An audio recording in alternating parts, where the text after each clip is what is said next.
Okay, 8C, we're going to talk about factoring when A does not equal 1. And so what we mean by that is everything that we've done up until now, there's been nothing in front of this x squared term. It's had a coefficient of 1. But now we're going to look at what happens and what has to change when we have numbers in front. So in this case, there's a 6. Okay, I'm going to show you two different methods. Our first method is what we call slide and divide. So the first thing I'm going to do is slide this 6 down here, and when I do that, I'm going to multiply.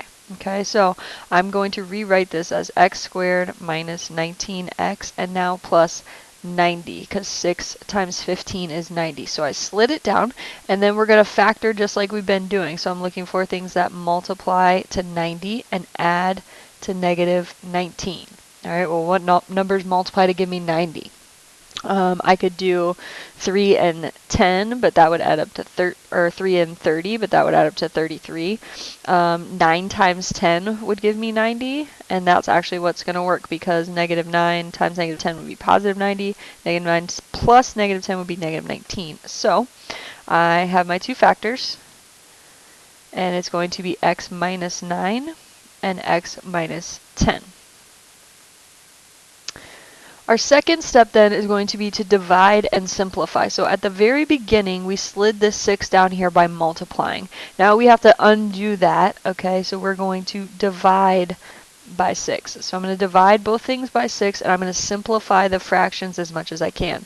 So 9 over 6 would simplify to 3 over 2. If you can't do that in your head, do it on your calculator. If you're not sure if something's simplified, do it on your calculator. 9 divided by 6, use that FD button to change it into a simplified fraction. And 10 over 6 would simplify to 5 over 2.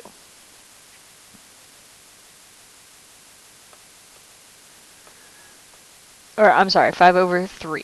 Okay, so divide and simplify. And then our last step is a little trick we call bottoms up. So we're going to take these numbers that are on the bottom of the fraction, and we're going to move them up in front of the x. So I'm going to rewrite this now as 2x minus 3 and 3x minus 5. Okay, and then this would be factored.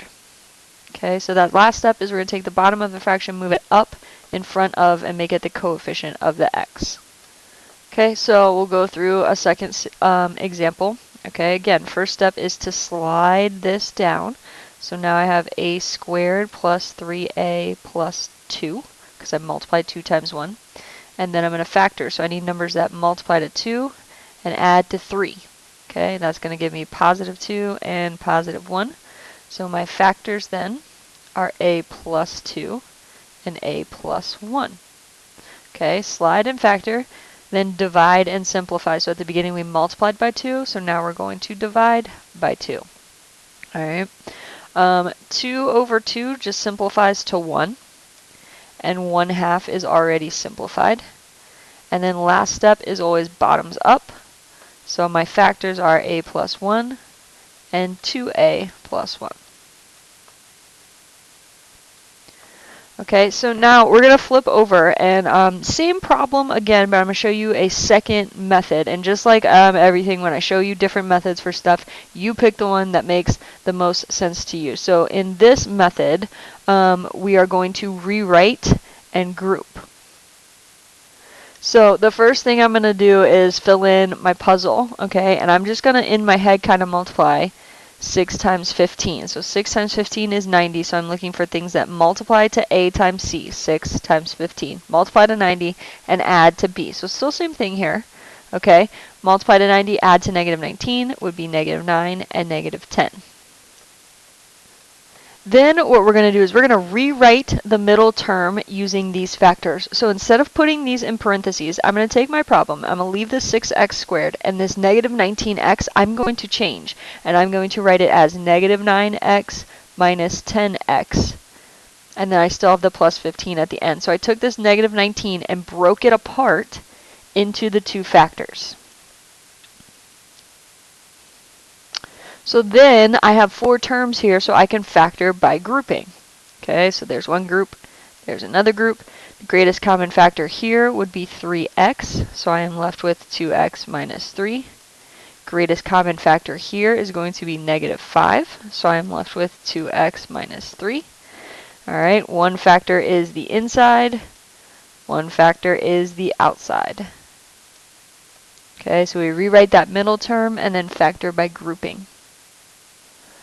All right, again, I'll do another example with you. So we are going to factor. We need things that multiply to a times c. So 2 times 7 is 14, and then add to b, which is 13. So I need numbers that multiply to 14 and add to 13.